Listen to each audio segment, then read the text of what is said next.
बहुत दिन के बाद मैं आपके समक्ष उपस्थित हुआ हूँ। आप जानते ही हैं कि इंदौर में लॉकडाउन है, इसलिए मैंने ऑफलाइन क्लास बंद कर दिया हुआ है और अब हम केवल ऑनलाइन क्लास चला रहे हैं।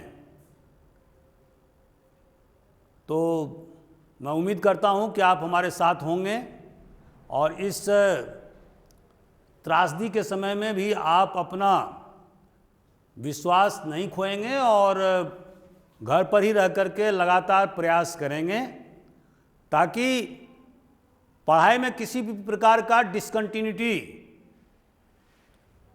नहीं हो, क्योंकि अगर निरंतरता बाधित होगा तो फिर बहुत सारी जो तैयारी आपकी है वो छूट जाएगी। इसी के मद्देनज़र रखते हुए मैंने आप लोगों के सुविधा के कारण से ऑनलाइन क्लास शुरू किया है, ताकि हमारे जो स्टूडेंट हैं वो लगातार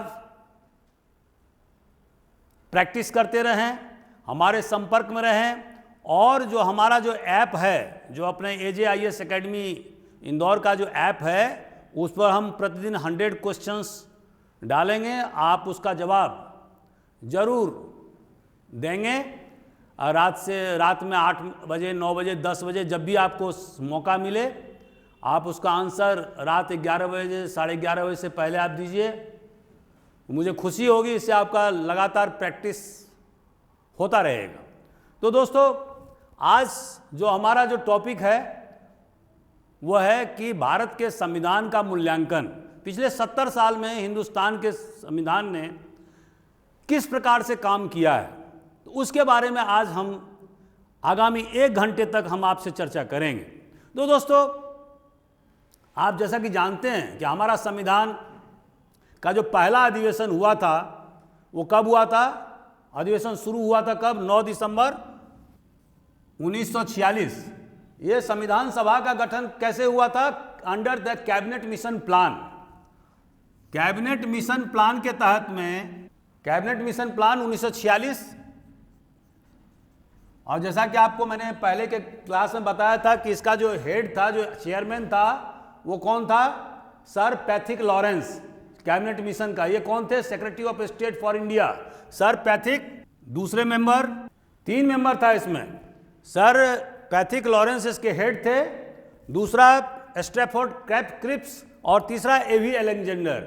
ये तीनों मेंबर जो है कैबिनेट मिशन के सदस्य थे और इसी कैबिनेट मिशन के फॉर्मूला के तहत में कॉन्स्टिट्यूएंट असेंबली का निर्माण किया गया था। ठीक है। और जिसके तहत में फिर पहला जो अधिवेशन हुआ था वो 9 दिसंबर 1946 को हुआ था और 13 दिसंबर को ऑब्जेक्टिव रिजोल्यूशन जवाहरलाल नेहरू के द्वारा पेश किया गया था और उसको 23 दिसंबर को उसको पारित किया गया था। ठीक है, 23 दिसंबर 1946 को। हमारे संविधान को, जैसा कि आप जानते हैं कि 2 साल 11 महीना 17 दिन लगा था और यह संविधान बनकर के तैयार हुआ था 26 नवंबर 1949 को। और इसीलिए 26 नवंबर 1949 को क्या कहते हैं? Lawyers day. लॉयर्स डे भी कहते हैं इसको। इसी दिन हमारे संविधान को अंगीकार किया गया था, अडॉप्ट किया गया था और इस पर 284 सदस्यों ने दस्तखत किए थे। 284 members of the constituent assembly signed over the constitution of India.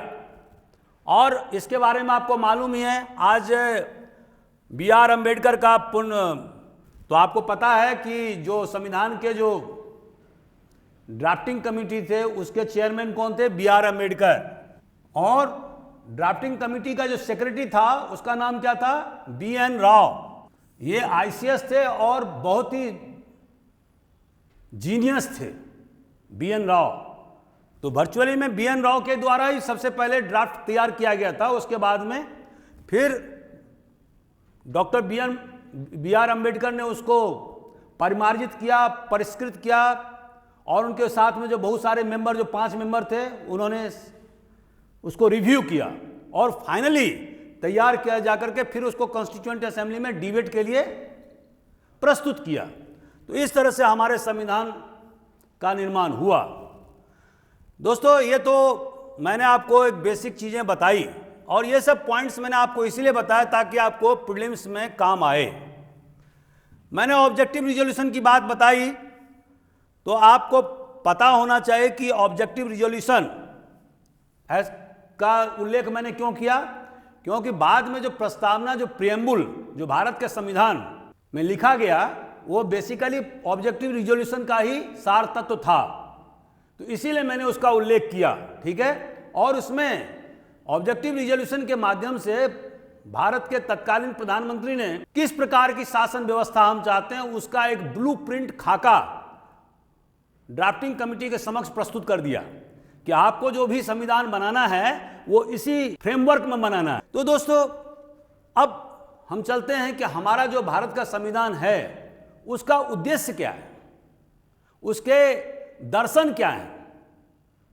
तो ये दर्शन कहाँ मिलता है अपने को?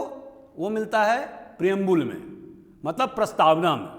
तो उसमें हम क्या देखते हैं कि सबसे पहले we the people of India लिखा हुआ, मतलब कहने का आशय है कि ये जो संविधान बना है वो भारत के लोगों के द्वारा बनाया गया है।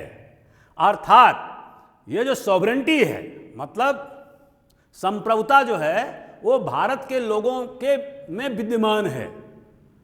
सॉवरेंटी, अभी सॉवरेंटी का हम अभी आपके सामने में डिस्कस करेंगे। तो दोस्तों, we the people of India resolve to constitute India into a sovereign socialist secular democratic republic. अब इसमें कुछ वर्ड आए हैं, उसका मैं अभी व्याख्या प्रस्तुत करूंगा थोड़ी देर के बाद में। उसके बाद में हमारा जो भारत का संविधान वो क्या कहता है कि हम एक ऐसा संविधान बनाने जा रहे हैं जिसका उद्देश्य है कि भारत में सामाजिक, आर्थिक और राजनीतिक न्याय व्यवस्था स्थापित करना। एक ऐसा संविधान होगा जिसमें लिबर्टी, मतलब स्वतंत्रता, विचारों की स्वतंत्रता होगी। हम अपने भावनाओं को व्यक्त कर सकते हैं, हम अपने जो बिलीफ है, जो हमारा विश्वास है, मतलब हम, कोई बौद्ध हो सकता है, कोई क्रिश्चियन हो सकता है, कोई हिंदू हो सकता है, कोई मुस्लिम हो सकता है। तो वो जो उसका जो फेथ है, उसका जो विचार है और जो उसकी जो पूजा पद्धति है वो अक्षुण्ण रहेगा, मतलब उसमें किसी प्रकार का कोई दखलंदाजी नहीं किया जाएगा। दूसरा, equality of status and opportunity. हमारा संविधान किस बात की व्याख्या कर रहा है कि ऐसा संविधान होगा, हम ऐसा राज्य व्यवस्था कायम करेंगे जहां पर कि अवसर की समानता होगी और स्टेटस की जो पोजीशन जो है, हर आदमी का जो स्टेटस है, जो उसका पोजीशन है समाज में, वो बराबर होगा। और तीसरा, फ्रेटर्निटी, माना भाईचारा स्थापित होगा। समाज में जो विभिन्न वर्ग हैं, यहां पर भाईचारा का दो माने हैं कि समाज, हमारे हिंदुस्तानी समाज के अंदर जो विभिन्न जो वर्ग हैं, विभिन्न जो कम्युनिटी है, विभिन्न जो धार्मिक कम्युनिटी है, विभिन्न जो सामाजिक कम्युनिटी है, उनके बीच में आपसी भाईचारा स्थापित किया जाएगा। और देश के बाहर विभिन्न देशों के बीच में भी भाईचारा स्थापित किया जाएगा। मतलब हमारा संविधान कहीं भी किसी भी आक्रामक या एग्रेसिव पॉलिसी की बात नहीं करता है, वो एक फ्रेटर्निटी की बात करता है, वो भाईचारा स्थापित करने की बात करता है। और अंत में, लास्ट में, कि वो इंटीग्रिटी, यूनिटी और इंटीग्रिटी, माने एकता और अखंडता की बात करता है। तो दोस्तों, अब हम इसकी व्याख्या करेंगे कि जैसे कि मैंने अभी आपको बताया कि संविधान का जो प्रस्तावना है वो उसका उद्देश्य है, उसका दर्शन है। तो अब सॉवरेन, इसमें कुछ वर्ड आया है, सॉवरेन, सेकुलर, सोशलिस्ट, डेमोक्रेटिक और रिपब्लिक। और तो ये 5 वर्ड दोस्तों आए हैं। इसमें आपको याद रखना है कि 1976 में जो 42वें संविधान संशोधन हुए, उसमें 2 वर्ड जोड़ा गया, और वो 2 वर्ड कौन थे? Secular and socialist. मतलब 1949 के संविधान में ये 2 वर्ड नहीं था, हालांकि दैट वाज इम्प्लाइड ये हमारे संविधान का जो ताना बाना था, जो उसका स्ट्रक्चर का जो फंक्शन था, उसमें सेकुलर और सोशलिस्ट दोनों वर्ड निहित था, लेकिन वो एक्सप्रेसली लिखा हुआ नहीं था। ठीक है, तो दोस्तों ये 42वें संविधान संशोधन के द्वारा ये दो वर्ड शामिल किए गए हैं। तो अब इसका माने हम बताना चाहते हैं, जैसे कि सॉवरेन। अब सॉवरेन का मतलब क्या होता है? सार्वभौम। सार्वभौम का मतलब क्या होता है कि एक ऐसा राज्य जो अपने आंतरिक मामले में और बाहरी मामले में स्वतंत्र है, माने उस पर किसी भी अन्य शक्ति का हस्तक्षेप नहीं है। मतलब वो आंतरिक और बाहरी मामले में कोई भी पॉलिसी अख्तियार करने के लिए स्वतंत्र है, उस पर किसी भी प्रकार का भेदभाव नहीं है और कोई भी सत्ता उस पर हस्तक्षेप नहीं कर सकती है। तो क्या हमारा देश एक सॉवरेन देश है?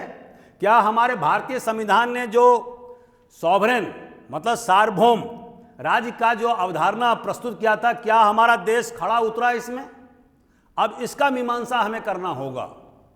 तो आपने देखा होगा कि आज़ादी के बाद से ही हमारे देश में अनेक प्रकार के संप्रदायवाद यहां घटित हुए, सैकड़ों हजारों दंगे हुए, देश पार्टीशन से गुजरा हुआ था, उसके बाद भी बहुत हिंदू मुसलमान के बीच में दंगे हुए। लेकिन भारत के संविधान ने, भारत के कानून व्यवस्था ने अल्टीमेटली अंतोगत्वा इस संप्रदायवाद के जहर को कंट्रोल या नियंत्रण करने का में सफलता पाई। दूसरा, उसी प्रकार भाषावाद के आधार पर देश में अनेक जगह उपद्रव हुए, आंदोलन हुए, बहुत सारे लोग मारे गए, उसको भी स्टेट रिऑर्गेनाइजेशन कमीशन के द्वारा सरकार ने उन पर विजय प्राप्त किया, विभिन्न प्रकार के स्टेट का गठन किया गया और अब इस मामले में किसी प्रकार का कोई तनाव नहीं है।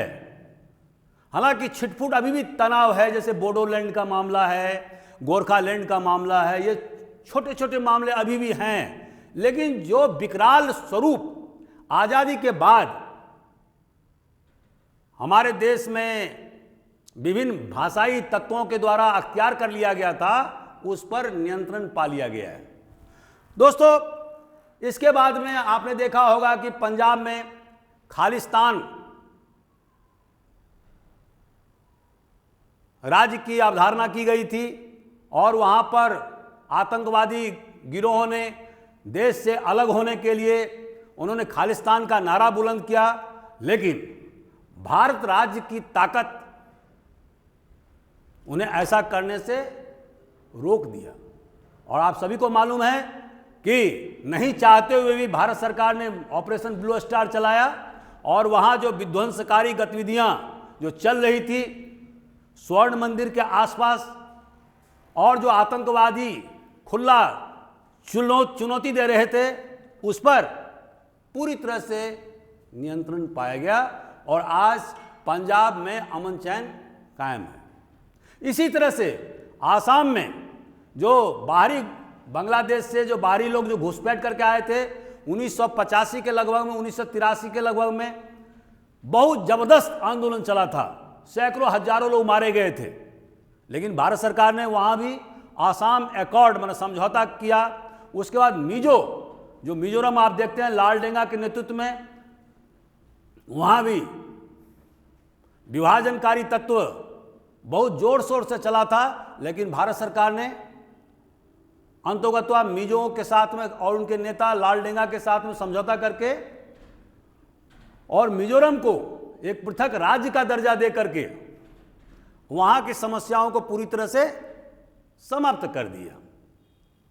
लेकिन अभी भी आंतरिक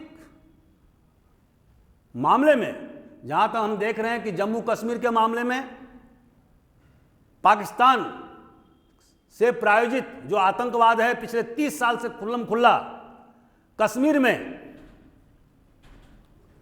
तांडव मचाता रहा है। हजारों लाखों लोगों को दोनों तरफ मारा गया है।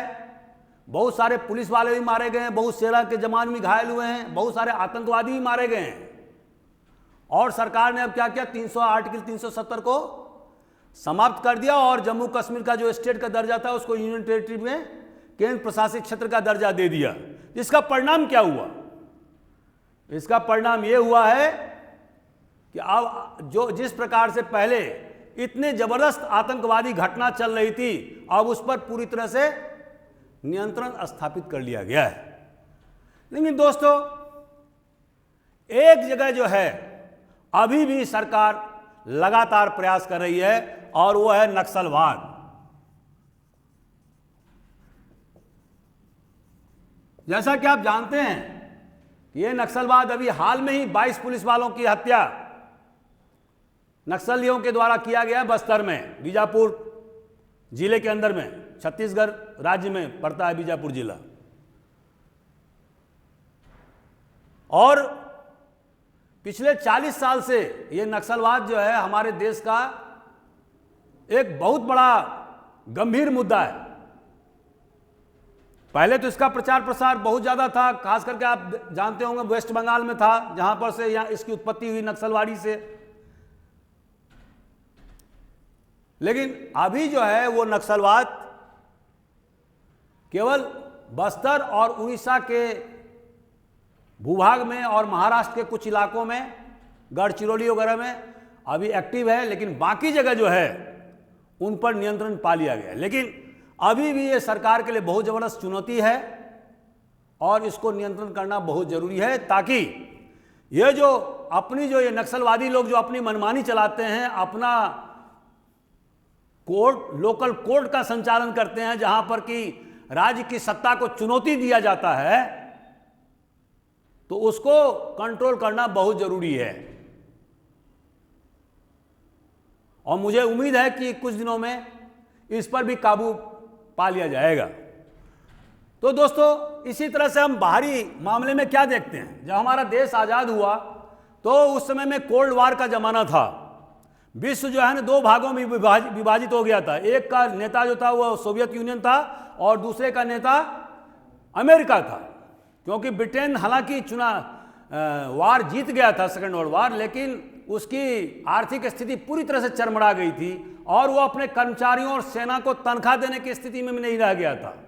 तो बेसिकली जो कैपिटलिस्ट मैंने पूंजीपतियों का जो नेता हो गया वो स्वाभाविक रूप से अमेरिका हो गया, क्योंकि ब्रिटेन की हालत बहुत ही नाजुक हो गया था। तो सारे जो पूंजीपति देश थे वो अमेरिका के अधीनता में आ गए। तो जब हमारा देश आजाद हुआ तो उन्होंने पूरी तरह से प्रेशर किया कि आप मेरे साथ मिल जाओ, लेकिन हिंदुस्तान की सरकार ने ना तो सोवियत यूनियन और ना ही अमेरिका, दोनों में से किसी के साथ में नहीं मिला। और उन्होंने किस नीति को अपनाया? गुट निरपेक्षता की। दोस्तों, ये नॉन अलाइनमेंट पॉलिसी क्या है? ये न्यूट्रलिटी नहीं है। लोग समझते हैं कि न्यूट्रलिटी है, तटस्थता की नीति नहीं है। यह है कि इशू बेस्ड, मतलब किसी भी ज्वलंत मुद्दे पर भारत सरकार अपना पक्ष प्रस्तुत करेगी। वो ना तो सोवियत यूनियन के खेमा में रहेगी और ना अमेरिका के खेमा में रहेगी, लेकिन वो विश्व के किसी भी ज्वलंत समस्या पर अपना पक्ष प्रस्तुत करेगी और साथ ही साथ दोनों खेमे में से जहां से भी उसे सहायता प्राप्त होगा, एड प्राप्त होगा, वहां से वो एड लेगी।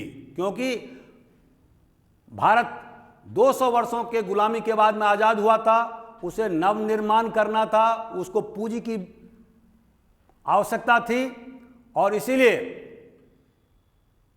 उसे जहां से भी धन मिला उसको उसने सहर्ष स्वीकार किया। इसलिए आपने देखा होगा कि बड़े बड़े जो इस्पात के जो कारखाने जो लगे, ठीक है, वो सभी दूसरे दूसरे जो देश हैं उसके सहयोग से हमारे देश में स्थापित हुआ और आज हम बेसिक इंडस्ट्री के मामले में आत्मनिर्भर हैं। ठीक है, तो कहने का आशय है कि हमने बाहरी मामलों में भी अपने संप्रभुता को गुलामी या बंधक नहीं रखा, जिस तरह से पाकिस्तान ने रखा। पाकिस्तान तो आजाद होने के बाद में तुरंत अमेरिका के खेमे में चला गया, सीटों का मेंबर हो गया, सेंटो का मेंबर हो गया, बगदाद ट्रीटी का मेंबर हो गया। वो खुल्लम खुल्ला पूंजीवादी देश अमेरिका और उसके अन्य जो समर्थक देश थे उसके खेमे में जाकर के कूद गया। लेकिन हमारे देश ने ऐसा नहीं किया और इसका रिजल्ट अभी सभी के सामने है। तो दोस्तों, कहने का आशय यह है कि जो हमारे संविधान ने जो सॉवरेन, जो संप्रभु राष्ट्र की जो अवधारणा किया था, उसमें हम खड़े उतरे हैं और आज़ादी के बाद से जो भी सरकार इस देश में काम किया है, उन्हें संप्रभुता पर किसी प्रकार का कोई समझौता नहीं किया। चाहे वो पंजाब का मामला हो या उत्तर पूर्वी क्षेत्र का मामला हो या नक्सलवाद का ही मामला क्यों नहीं हो, संप्रदायवाद का मामला क्यों ना हो, सारे मामलों पर भारत सरकार चट्टान की तरह खड़ी रही है और आंतरिक और बाहरी मामले में उसने अपना एक स्वतंत्र नीति अख्तियार किया है। दूसरा पॉइंट क्या है, पहले हम रिपब्लिक को लेते हैं। दोस्तों, रिपब्लिक का मतलब क्या होता है? एक ऐसा देश जहां पर कि जो हेड ऑफ द स्टेट जो होगा वो चुना हुआ प्रतिनिधि होगा, माने कोई राजा नहीं होगा, कोई महाराजा नहीं होगा, कोई वंशानुगत शासक नहीं होगा। जैसे कि ब्रिटेन में आप देखते हैं कि वहां पर महारानी शासक है या महाराजा शासक था पहले, या हाल तक नेपाल में महाराजा शासक था। लेकिन यहां हम क्या देखते हैं, हमारे देश का जो राष्ट्रपति है वो क्या है? हेड ऑफ द स्टेट, और वो जनता का प्रतिनिधि है, वो कोई वंशानुगत शासक नहीं होता। और अभी तक आपने देखा होगा कि 1950 के बाद से ही लगातार हमारे देश में राष्ट्रपति, उपराष्ट्रपति और इनका चुनाव, तो राष्ट्रपति का चुनाव होता है, इसका मतलब है रिपब्लिक, मतलब गणतंत्र। उसके बाद में दोस्तों डेमोक्रेटिक, ये प्रजातांत्रिक का मतलब क्या होता है? प्रजातांत्रिक का मतलब होता है दो चीजें। पहला कि हर आदमी को वोट देने का अधिकार हो, अपना प्रतिनिधि चुनने का अधिकार हो, जो बैंकरप्ट नहीं है, जो दिवालिया नहीं है, जो मानसिक रूप से कमजोर नहीं है, मेंटली रिटार्डेड नहीं है, तो अगर वो स्वस्थ है और वो भारत का नागरिक है तो उसे वोट देने का अधिकार, राइट टू वोट है, जैसे कि हमारे देश में है। और यहां पर किसी प्रकार का कोई भेदभाव नहीं किया गया है, हर व्यक्ति को एक वोट देने का अधिकार है, चाहे वो ऊंचे वर्ण का हो चाहे वो निचले वर्ण का हो, हर वर्ण को वोट देने का अधिकार है। और दूसरा माने क्या होता है कि हर व्यक्ति को चुनाव जीतने का, right to get elected, right to get, निर्वाचित होने का अधिकार। पहला मैंने क्या बताया था? Right to vote. तो दोस्तों, जैसा कि मैंने आपको पूर्व के वीडियो में बताया था कि राइट टू वोट, जैसे 1935 के एक्ट में क्या पाया था आपने, मात्र अंग्रेज सरकार ने सिर्फ 11% लोगों को वोट देने का अधिकार दिया था। लेकिन आजादी के बाद से हम क्या देखते हैं, हर नागरिक को वोट देने का अधिकार है, महिला हो, पुरुष हो, ऊंचे वर्ण का हो, निम्न वर्ण का हो, अछूत हो, ब्राह्मण हो, सबको एक वोट देने का अधिकार है। ठीक है। लेकिन दूसरा माने क्या होता है? राइट टू गेट इलेक्टेड, निर्वाचित होने का अधिकार। यह भी अधिकार है, संविधान में लिखा होता है। क्या इसको फुलफिलमेंट हो रहा है? क्या ये हर व्यक्ति निर्वाचित हो सकता है? तो यहां पर हम कमजोर पड़ रहे हैं। दोस्तों, ऐसा क्यों हो रहा है? इसलिए हो रहा है कि चुनाव जो है वो बहुत ज्यादा धनतंत्र का अखाड़ा बन गया है। इसमें बहुत सारे पैसे खर्चे होते हैं। हालांकि चुनाव आयोग ने बहुत कठोरता से नियमों का पालन करवाया है, लेकिन सबको मालूम है कि धन का जबरदस्त इस्तेमाल जो है वो चुनाव में होता है। मसल पावर का इस्तेमाल होता है, वेल्थ पावर का इस्तेमाल होता है। तो वहां पर जो लोग बिना मीन्स के हैं, जो लोअर लेवल के हैं, भले ही वो बहुत मेरिटोरियस हैं, बहुत ज्ञानवान हैं, बहुत गुणवान हैं, लेकिन उनके पास में अगर मीन्स नहीं है, आर्थिक रूप से वो सुदृढ़ नहीं है, तो चुनाव लड़ने की हैसियत में नहीं है। ठीक है। तो इस कमजोरी को दूर करने का प्रयास हमें आने वाले दिनों में करना होगा। दोस्तों, कि अब लेते हैं हम अच्छा, उसी में हम डेमोक्रेटिक में एक बात और बता देना चाहता हूं कि जो प्रजातांत्रिक जो संरचना है उसमें हमारे देश के संविधान निर्माताओं ने और बाद में संसद सदस्यों ने जिला स्तर पर, गांव स्तर पर पंचायती राज व्यवस्था स्थापित करने का प्रयास किया है। और जो आपको हम पूर्व में बता चुके हैं कि 73 में और 74 में संविधान संशोधन के द्वारा पंचायत व्यवस्था और म्युनिसिपल कॉरपोरेशन में, शहरी क्षेत्रों में इसको फिनेंशियली बहुत ही सुदृढ़ करने का काम किया गया है, जिसके बारे में हम डिटेल व्याख्या प्रस्तुत कर चुके हैं। तो इस तरह से प्रजातंत्र को जमीनी स्तर पर उतारने का प्रयास किया गया है। और सबसे बड़ी बात है कि 1/3 इन जो लोकल बॉडीज हैं उसमें 1/3 तिहाई भाग जो है वो महिलाओं के लिए आरक्षित सीट किया गया है। यह अपने आप में बहुत बड़ी बात है। तो दोस्तों, इस तरह से हमारे देश के तंत्र को प्रजातांत्रिक बनाने का प्रयास किया गया है और इसमें हम बहुत हद तक सफल भी हुए। हालांकि इसमें भी एक कमजोरी है, और वो कमजोरी क्या है?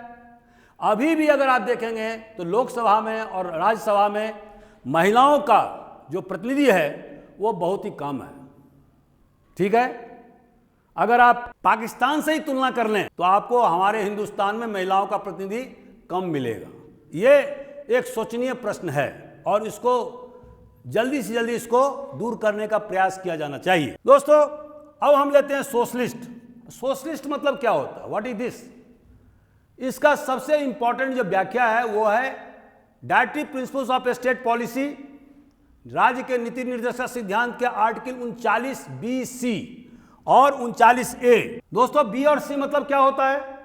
मैंने आपको पूर्व में भी बताया था कि राज्य ऐसी व्यवस्था करेगी जिसमें कि इनइक्वालिटी, असमानता को दूर करने का प्रयास किया जाएगा। और कंसंट्रेशन सी में क्या है? कंसंट्रेशन ऑफ वेल्थ, जो धन का जो संग्रहण जो कुछ ही लोगों के हाथ में है उसको रोकने का प्रयास किया जाएगा। ठीक है, तो यही समाजवादी व्यवस्था का अवधारणा भी है। और 39A में है कि फ्री लीगल एड की व्यवस्था की जाएगी, सबको न्याय सुलभ कराए जाएंगे। ठीक है, तो दोस्तों यही सोशलिस्ट समाजवादी व्यवस्था का परिचायक भी है।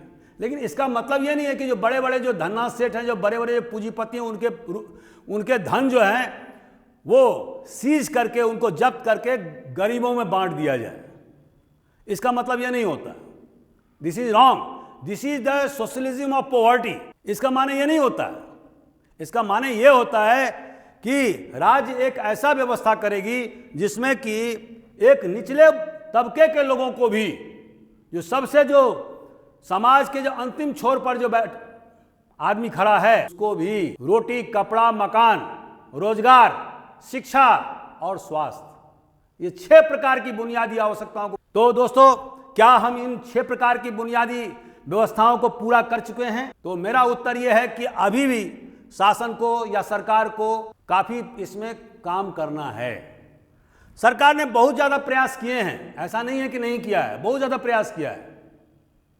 अभी आप देखेंगे मनरेगा कार्यक्रम चलाया हुआ। अरे मनरेगा क्या है? गरीबों को भूखमरी से रोकने की व्यवस्था है। ठीक है, आपने देखा होगा मिनिमम वेज एक्ट 1948 में सरकार ने लागू किया। ठीक है, चाइल्ड लेवल प्रोविजन एक्ट और रेगुलेशन एक्ट 1986 भी सरकार ने पारित किया। उसके बाद मैटरनिटी बेनिफिट एक्ट 1961 में सरकार ने पारित किया। इक्वल रेम्यूनरेशन, माने सभी के लिए, पुरुष और महिला सभी के लिए समान काम, समान वेतन, इसका भी कानून जो है 1976 में इमरजेंसी के दौरान इंदिरा गांधी की सरकार ने पास किया था। आपने देखा होगा कि कॉटेज इंडस्ट्री जो आर्टिकल 43 में है कि कॉटेज इंडस्ट्री को बढ़ावा दिया जाए, इसके लिए सरकार ने handloom board, handicraft board, coir board, silk board, इस सब की स्थापना किया हुआ। हालांकि ये इतने इफेक्टिवली काम नहीं कर रहे जितना करना चाहिए था। ठीक है, और आज अंग्रेजों के आने के पहले जिस प्रकार के कॉटेज इंडस्ट्री या हैंडीक्राफ्ट इंडस्ट्री हिंदुस्तान में चल रहे थे, वो अभी भी वो उस ऊंचाई पर 70 साल के बाद नहीं पहुंच पाए हैं। यह हमारे लिए एक चिंता का विषय है। ठीक है दोस्तों, लेकिन गरीबों को मदद करने के लिए इंटीग्रेटेड रूरल डेवलपमेंट प्रोग्राम 1989, स्वर्ण जयंती रोजगार योजना, मनरेगा का कार्यक्रम और इसके तहत में सभी को 100 दिनों के लिए आवश्यक रोजगार की व्यवस्था करना, ये सारे जो कदम हैं वो क्या है, सोशलिस्ट माने समाजवादी व्यवस्था को लागू करने की और एक विशेष कदम है। लेकिन दोस्तों इसमें भी हम क्या देखते हैं कि कुछ कमियां हैं, और वो कमियां क्या है, अभी भी अगर आप देखेंगे तो हमारे देश का 20% जो जनता है, 20 से 25% जनता, वो भी आज की तारीख में गरीबी रेखा के नीचे में है। गरीबी रेखा के नीचे है। दोस्तों इसका मतलब क्या होता है कि ऐसे व्यक्ति जिनको कि 2 जून खाना नसीब नहीं हो रहा है, तो उनकी तादाद कितनी है? अगर मैं 20% कहता हूं तो आज हिंदुस्तान का जो पॉपुलेशन है वो 130 करोड़ है, तो 20 करोड़ और प्लस माने लगभग 25-26 करोड़, 26 करोड़ जनता जो है ना अभी भी जो है वो गरीबी रेखा के नीचे में। इसको हमें दूर करने का प्रयास करना चाहिए। सरकार प्रयास कर रही है, हालांकि अभी जो कोरोना का काल जो चल रहा है उसमें बहुत सारी योजनाएं अस्त व्यस्त हो गई हैं। ये बहुत ही विचित्र महामारी के पीरियड से हम गुजर रहे हैं हम लोग, लेकिन सरकार जो चाह रही थी कि हम कृषि को लाभ का धंधा बनाएंगे और 2022 तक कृषकों को आमदनी दोगुनी कर देंगे, और कृषि में जो अभी जो जीडीपी में कृषि का जो हिस्सा जो 14% है उसको बढ़ा करके हम 20% करेंगे। ये सारे प्रयास अगर सरकार के सफल हो जाते हैं, मान लो कोरोना खत्म होने के बाद भी हो जाते हैं, तो इससे क्या होगा, ये जो गरीबी रेखा के नीचे रहने वाले लोग जो हैं उनका सफाया हो जाएगा। मतलब वो जो अभी 25-26 करोड़ जो हैं उनकी तादाद घट करके 3-4 करोड़ हो जाएगी, बाकी लोग गरीबी रेखा से ऊपर उठ जाएंगे। ठीक है, जैसा कि चाइना ने किया है। चाइना ने 1980 के बाद से 80 करोड़ से ज्यादा लोगों को गरीबी रेखा के ऊपर उठा दिया है। दोस्तों सेकुलर, अब सेकुलर का जो अर्थ होता है वो क्या होता है, पंथ निरपेक्ष। पंथ निरपेक्ष मतलब क्या होता है कि हम एक ऐसी समाज की व्यवस्था करना चाहते हैं जहां पर कि स्टेट का कोई अपना रिलीजन नहीं होगा। ठीक है, और स्टेट किसी भी रिलीजन या धर्म के मामले में किसी प्रकार का भेदभाव नहीं करेगा, किसी प्रकार की तुष्टीकरण की नीति नहीं करेगा। हालांकि पहले के सरकारों पर तुष्टीकरण का आरोप लगता रहा है कि आप माइनॉरिटी को तुष्टीकरण कर रहे हैं। ठीक है, अभी के वर्तमान के सरकार पर भी अनेक प्रकार के आरोप लगते रहे हैं कि आप माइनॉरिटी के साथ में ठीक से बर्ताव नहीं कर रहे हैं। लेकिन अगर समग्र दृष्टिकोण से अगर आप देखें और अगर व्यापक फलक पर अगर आप देखें कि जहां पर हमारा देश स्थित है, तो आप क्या देखते हैं कि एक तरफ सिंगापुर और दूसरी तरफ इजराइल और तीसरी तरफ हिंदुस्तान। इतनी धार्मिक आजादी स्वतंत्रता आपको और कहीं नहीं मिलेगा, जहां पर कि आर्टिकल 25, 26, 27, 28, 29, 30 के माध्यम से कमजोर वर्गों माइनॉरिटी जो अल्पसंख्यक तबके के लोग हैं उनको पूरी आज़ादी दी गई है कि वो अपने कल्चर को सुरक्षित रखें, अपने स्क्रिप्ट को सुरक्षित कर सकें, अपनी इंस्टीट्यूशन को खड़ा कर सकें। तो इतनी जो व्यवस्थाएं हैं वो आपको, और इतनी सुरक्षा व्यवस्था आपको इस एशिया के भूभाग में केवल सिंगापुर और इजराइल को छोड़कर के आपको कहीं नहीं मिलेगा। तो ये हमारी बहुत बड़ी उपलब्धि है। छिटफुट बीच बीच में कभी कभी कुछ लिंचिंग वगैरह की घटना होती है, लेकिन ये बहुत ही कम और एक्सेप्शन है। लेकिन अगर व्यापक दृष्टिकोण से अगर आप देखें तो पिछले 70 साल में हिंदुस्तान की सरकार ने सेकुलरवाद मतलब पंथ निरपेक्षता को पूरी तरह से उसको इंप्लीमेंट या क्रियान्वयन करने का प्रयास किया है। ठीक है, और इसलिए आप देखते हैं कि चुनाव के दौरान कानून भी बना हुआ है कि आप धर्म के नाम पर वोट नहीं मांग सकते, अगर आप मांगेंगे तो आपके खिलाफ मुकदमा कायम होगा। ठीक है, आप आइडेंटिटी पॉलिटिक्स नहीं कर सकते। यह अलग बात है कि हमारे देश के जो चुनाव है उसमें आइडेंटिटी पॉलिटिक्स ही चलता है, धन तंत्र को बढ़ावा मिलता है। ठीक है, क्रिमिनल का और पॉलिटिशियन का गठजोड़ देखने को मिलता है, धन तंत्र का गठजोड़, मसल पावर का गठजोड़ मिलता है। और जिसी कारण से मैंने कहा कि राइट टू गेट इलेक्टेड जो हमारा जो मूल जो अधिकार है वहां पर संविधान अभी भी काफी नहीं है, उसे बहुत काम करना है। ठीक है, तो दोस्तों इस तरह से हम देखते हैं कि भारत के संविधान की जो प्रस्तावना है उसमें जो मुख्य उद्देश्य जो लिखे गए हैं उसको बहुत हद तक क्रियान्वयन करने का प्रयास किया गया है। दूसरा, संविधान में कहा गया है कि हम जस्टिस पॉलिटिकल जस्टिस न्याय जो है वो राजनीतिक न्याय, सामाजिक न्याय और आर्थिक न्याय की स्थापना की बात करता है। और दोस्तों न्याय का मतलब क्या होता है? पॉलिटिकल न्याय से मतलब क्या है कि किसी राजनीतिक क्षेत्र में हम किसी के साथ में कोई भेदभाव नहीं किया जाएगा, इसका मतलब यही होता है। हर व्यक्ति चुनाव लड़ने के लिए स्वतंत्र है, हर व्यक्ति को वोट देने से आप नहीं रोक सकते हैं। जैसे कि 1980 और 70 के दशक में हम क्या देखते थे कि यूपी में और बिहार में जो उच्च वर्ण के लोग होते थे, उच्च वर्ण क्या, जो डोमिनेंट कास्ट होते थे, वो क्या करते थे, शेड्यूल कास्ट, शेड्यूल ट्राइब को वोट देने ही नहीं देते थे। तो सरकार ने क्या किया, अनुसूचित जाति जनजाति अत्याचार अधिनियम 1989 189 जो मैंने आपको बताया, और उसमें ये लाया कानून। और उसके तहत में क्या क्या, अगर कोई व्यक्ति जो शेड्यूल कास्ट शेड्यूल ट्राइब का सदस्य नहीं है, अगर वो शेड्यूल कास्ट और शेड्यूल ट्राइब के व्यक्ति को चुनाव लड़ने से या वोट देने से रोकता है तो उसके खिलाफ में कानूनी कार्रवाई की जाएगी, उसे दंडित किया जाएगा, और इसकी म्याद 6 महीना से लेकर 3 वर्ष तक हो सकता है। ठीक है, और SC/ST एक्ट का एक विशेषता क्या है, यहां पर कोई एंटीसिपेटरी बेल नहीं होता, आपको जेल जाना ही है।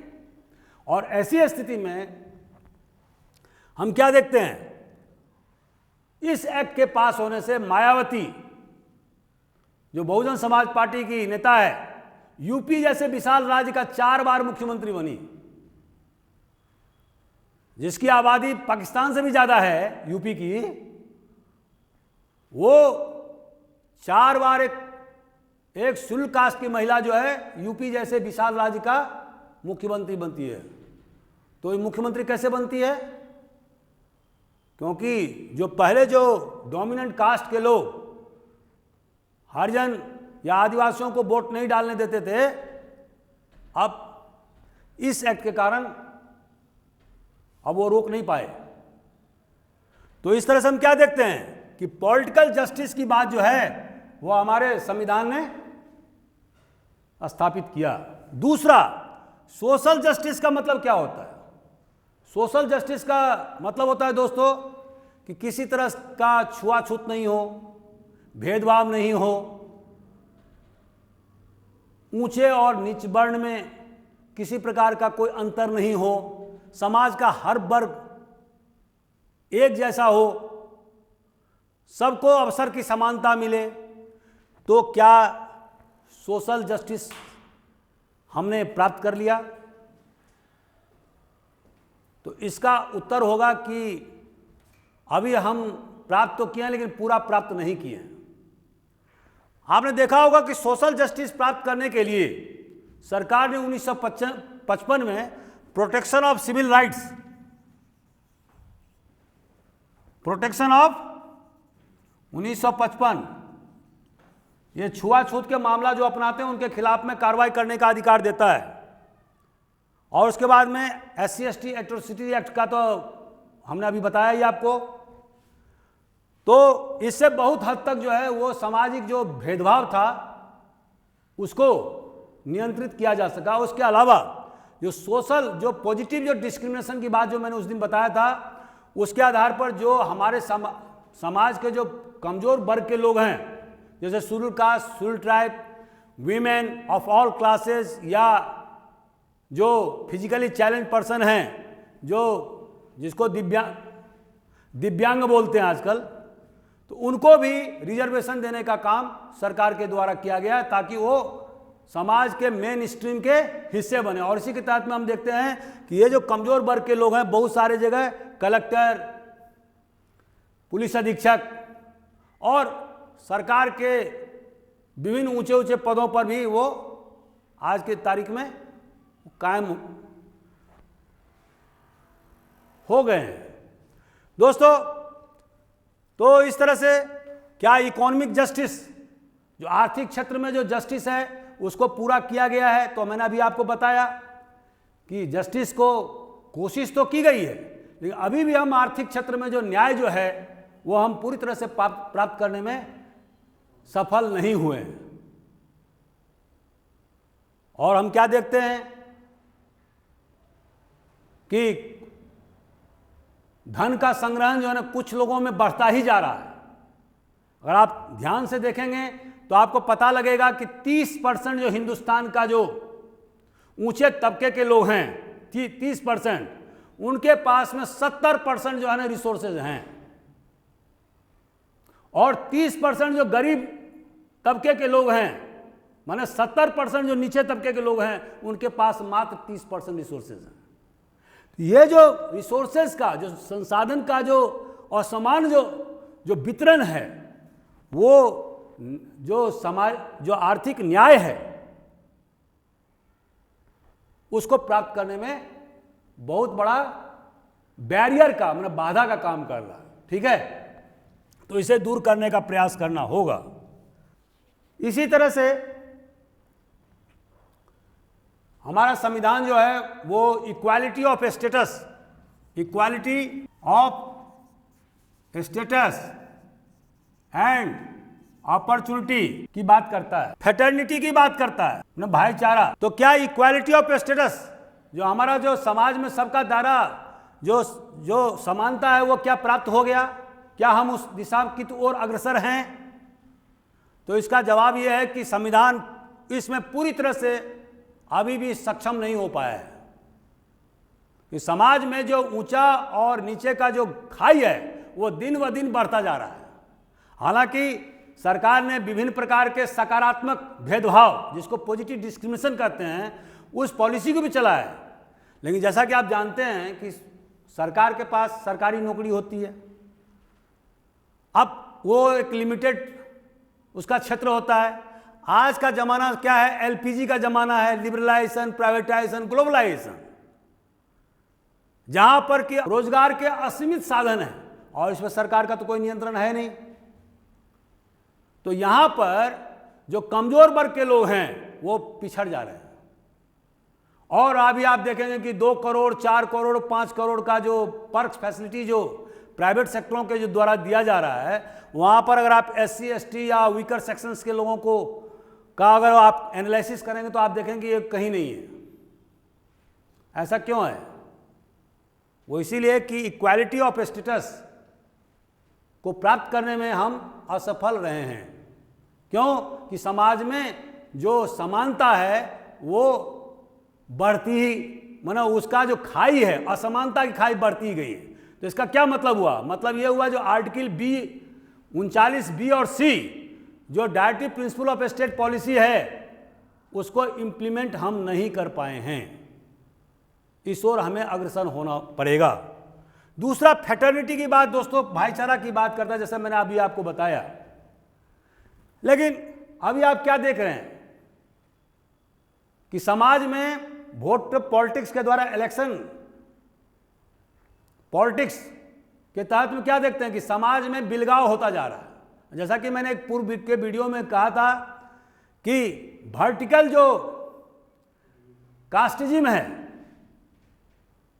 वो तो टूट रहा है, लेकिन जो हॉरिजॉन्टल कास्टिज्म वो क्या हो रहा है, कास्ट सिस्टम मजबूत होता जा रहा है। और इसके तहत में हम क्या देख रहे हैं कि चुनाव जो हो रहे हैं उसमें राजनीतिक पार्टियां चुनाव असली में चुनाव कौन लड़ रही है, कास्ट, जातियां चुनाव, और वो क्या कर रही है, 2-3 कास्ट एक साथ जमा होकर के गोलबंद होकर के फिर चुनाव लड़ती है। तो इस तरह से हम क्या देख रहे हैं कि भाईचारा के बदले में, जहां पर कि भाईचारा होना चाहिए था, समाज के विभिन्न तबकों में मेलजोल होना चाहिए, आपसी मित्रता होना चाहिए, वहां पर क्या हो रहा है, वोट पॉलिटिक्स में समाज में कटुता बढ़ रही है। अभी आप पंजाब बंगाल का चुनाव देख रहे हैं, इसके पहले बिहार का चुनाव देखा था, यूपी का चुनाव देखा था, सैकड़ों लोग मारे जा रहे हैं। अगर आप पश्चिमी देश की तुलना करेंगे तो आपको अपने आप पर क्षोभ उत्पन्न होगा कि हम क्या कर रहे हैं।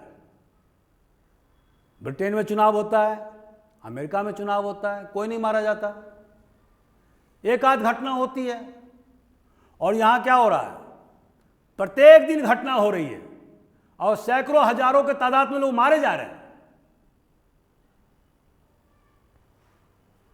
तो दोस्तों ये फ्रेटर्निटी, और जो मैंने कहा था कि फ्रेटर्निटी 2 बातों में है, एक तो इंटरनेशनल मामले में, एक इंटरनल मामले में। तो इंटरनल मामले में, आंतरिक मामले में जो भाईचारा बढ़ाने की बात जो संविधान करता है, वोट पॉलिटिक्स के कारण हम पूरी तरह से फेल हो गए हैं और समाज क्या हो गया, टुकड़े टुकड़े में विभाजित हो गया है। हम अपने जाति, हम अपने कम्युनिटी समुदाय के आगे सोचते ही नहीं है, हम अपने समुदाय को ही वोट देते हैं। और अब तो एक नई चीज भी इवॉल्व हो गया है, और वो क्या है, धर्म के आधार पर पोलराइजेशन।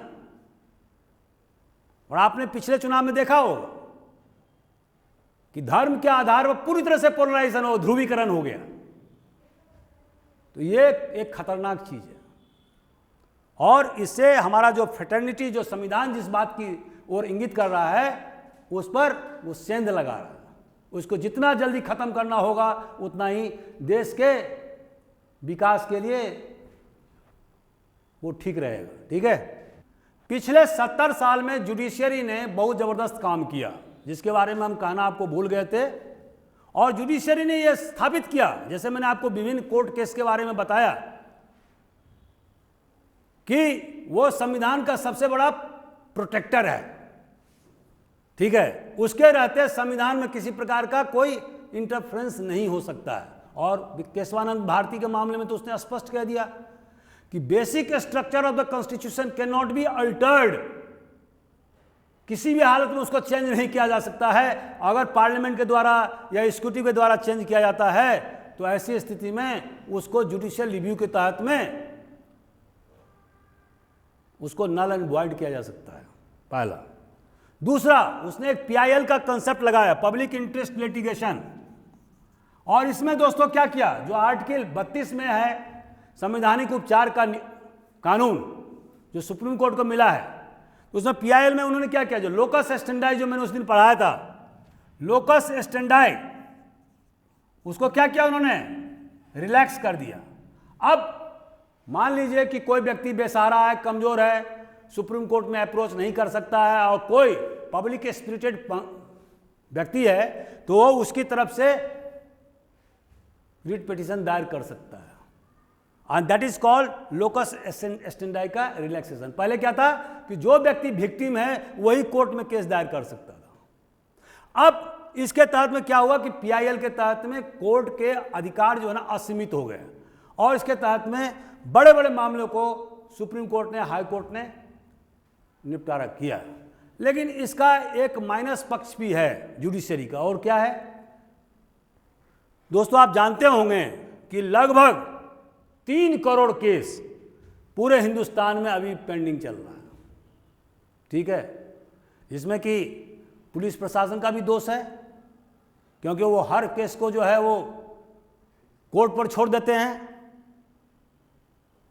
ठीक है, छोटे छोटे मामले भी करीब 2 करोड़ के लगभग हैं जो ट्रैफिक से संबंधित ये है, लेकिन 1 करोड़ जो मामला है वो बहुत ही सीरियस प्रकार के मामले हैं, और कम से कम सुप्रीम कोर्ट में करीब 30-40 लाख केस हैं पेंडिंग। ठीक है, तो इसको निपटारा करना बहुत जरूरी है। ठीक है, और अगर जस्टिस डिलेड तो जस्टिस डिनाइड। अगर जस्टिस लेट मिलता है, विलंब से मिलता है, तो इसका मतलब क्या होता है कि जस्टिस नहीं मिला, न्याय नहीं मिला। तो इस ओर विशेष ध्यान देने की आवश्यकता है। और एक चीज और, हमारा जो क्रिमिनल जस्टिस सिस्टम है, जो मैंने एक दिन आपको बताया था, ये जो 3 करोड़ जो केस पेंडिंग है ना, उसके पीछे हमारा क्रिमिनल जस्टिस सिस्टम का कमजोर होना। मैंने एक दिन बताया था क्रिमिनल जस्टिस सिस्टम क्या होता है। उसके 4 अंग होते हैं, police, prosecution, jail and court. ये 4 भाग हैं। तो इसमें भी सुधार की बहुत ज़्यादा गुंजाइश है, ताकि जो बहुत सारे जो केस जो पेंडिंग हैं उसको निपटारा किया जा सके, और 1 साल में 2 साल में ही केस का निराकरण किया जा सकता है, ताकि लोगों को अधिक से अधिक न्याय मिल सके। क्योंकि दोस्तों, सत्य को उद्घाटित करने वाला हमारे पास में केवल एक ही मशीनरी है, और वो क्या है? जुडिशरी। और हमारा प्रतीक चिन्ह क्या है? सत्यमेव जयते, जो हमने मंडूक उपनिषद से लिया है। मैं एक क्यों बोल रहा हूँ, तो पीटी में क्वेश्चन पूछेगा आपसे, इसलिए मैं बार बार आप लोगों को याद दिलाता हूँ, हालांकि ये हमारा मैटर नहीं है। तो सत्यमेव जयते माने ओनली ट्रूथ विल विन। और ये ट्रूथ कैसे विन है, जिंदा रहेगा या जीतेगा? जब उसको उद्घाटित करने वाला एजेंसी मिलेगा, और वो एजेंसी कौन है? जुडिशरी, न्यायपालिका। तो न्यायपालिका का मजबूत होना बहुत जरूरी है।